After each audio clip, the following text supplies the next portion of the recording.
The first laugh came like a scratch on glass, barely audible but sharp enough to split the silence. "Check out this guy," Officer Trent Wallace muttered, nudging his partner beside him on the courtroom bench. "Probably some slick-talking defense clown. Thinks he's smarter than the system." His partner, Officer Mitchell Rowe, let out a low, sneering chuckle. "Yeah, smooth suit. Bet he memorized a few law books and thinks he's Thurgood Marshall." Neither of them noticed the tall man's gaze brush past them. Not with arrogance, not with anger, just clarity.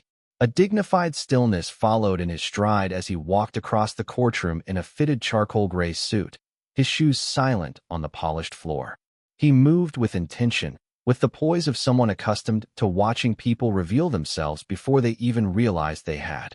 He took his seat quietly, third row from the front. Didn't make a sound, didn't even clear his throat. The officers didn't care. To them, he was just another black man showing up in court. That was their first mistake. Outside, the wind had begun to shift, and reporters jostled for camera angles in front of the courthouse steps. Inside, tension clung to the air like static, the kind that precedes lightning, the kind everyone pretends not to feel until it cracks. The trial was already gaining attention, though not yet enough. A 21-year-old black college junior named Isaiah Bell had been arrested 2 months earlier. The charges were as familiar as the headlines that would follow: resisting arrest, assaulting a police officer.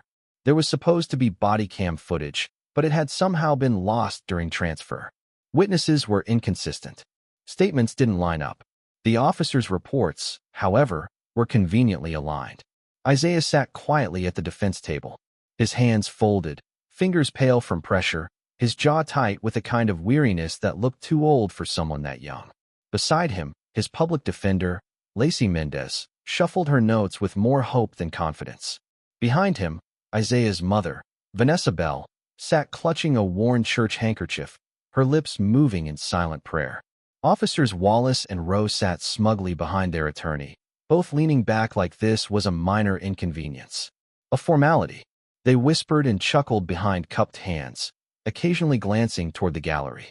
"What's he even doing here?" Rowe said, nodding toward the man in the charcoal suit. "Probably the uncle," Wallace smirked, trying to look important. "They always send the one with a tie." Neither noticed the bailiff give a subtle nod of recognition as he passed the seated man. Neither saw the judge's eyes flicker upward in acknowledgement. Neither caught the prosecuting attorney's momentary pause when she first laid eyes on him. The trial proceeded. The prosecution recited a dry timeline. Isaiah had been walking home from his friend's apartment around 9 p.m., wearing a hoodie, earbuds in. Officers Wallace and Rowe claimed he looked suspicious and that he failed to comply when they called out. He ran, they said, became aggressive, a threat. They feared for their safety. But there were no bruises on the officers, no hospital visits, just their words and matching reports, printed neatly and filed like so many before them. Isaiah's defense told a different story. He hadn't heard them at first. When he turned and saw them sprinting toward him, hands near their weapons, he panicked. He raised his hands and said he was unarmed. But they tackled him anyway, slammed his head into the sidewalk, shouted orders he was already following. "I was just trying to go home," Isaiah had said, voice cracking, during his testimony. Then came the recess. The judge stood, gavelled once, and nodded to both parties. That was when the quiet man in the suit stood. At first, no one reacted. He walked calmly toward the front, passing between the defense and prosecution. A murmur stirred in the crowd. Isaiah's mother blinked up at him, unsure whether she should rise. He stopped just before the bench. "Your Honor," he said, his voice deep, smooth, and unwavering. "May I briefly address the court?" Judge Meredith Carter, known for her rigid posture and tighter schedule, paused. Then, her face softened. "Of course, Director Langston," she said. And with that, the oxygen in the room changed. Rowe froze. Wallace stiffened. "Director," he mouthed. "Langston." The name landed like a dropped gavel. "My name," the man said, turning to face the gallery, "is Jerome Langston. I am the director of the Federal Bureau of Investigation." The effect was immediate. Gasps echoed like skipped pebbles across a lake. A woman in the back clutched her pearls. Someone dropped a pen. Vanessa Bell's eyes widened as she pressed her hand to her chest.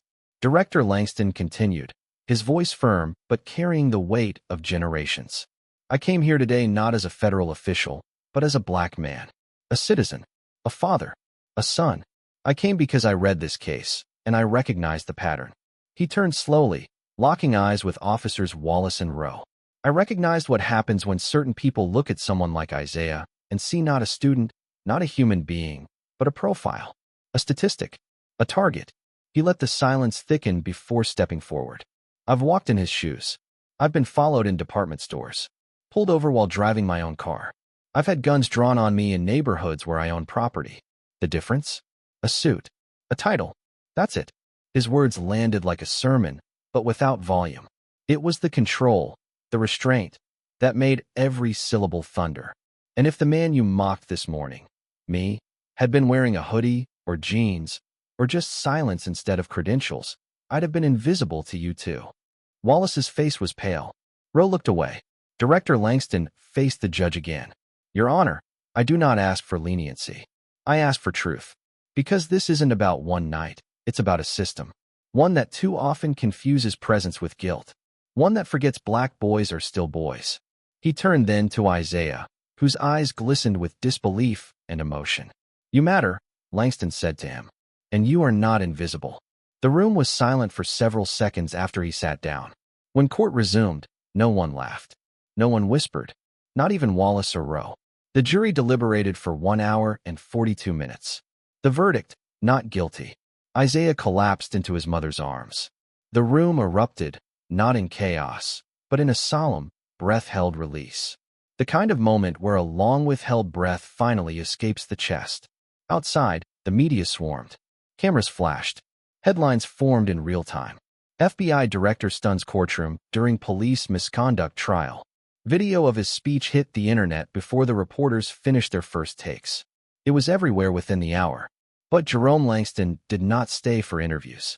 He found Isaiah and Vanessa standing just outside the steps, wrapped in a small bubble of disbelief and exhaustion. Isaiah approached him slowly. Thank you, sir, he said, his voice cracking. You didn't have to. Yes, I did, Langston interrupted softly. Because someone once did it for me.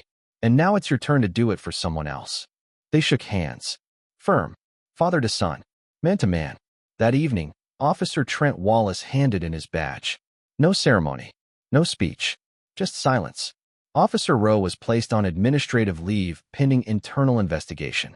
The mayor's office released a rare public statement, acknowledging deep concerns regarding systemic integrity within the police force. By Monday, an independent panel had been formed. By Wednesday, the local department's oversight committee held its first emergency session in over a decade. And somewhere in Washington, D.C., behind a window overlooking the Potomac, Director Langston sat at his desk and stared out at a country he had long served, but never fully trusted to see him.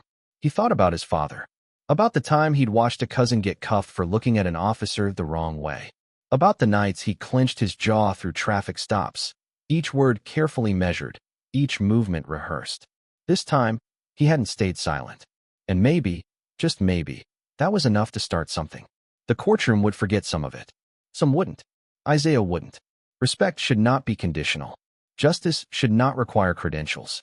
And dignity should never have to be earned by pain. Not everyone changed that day, but enough did.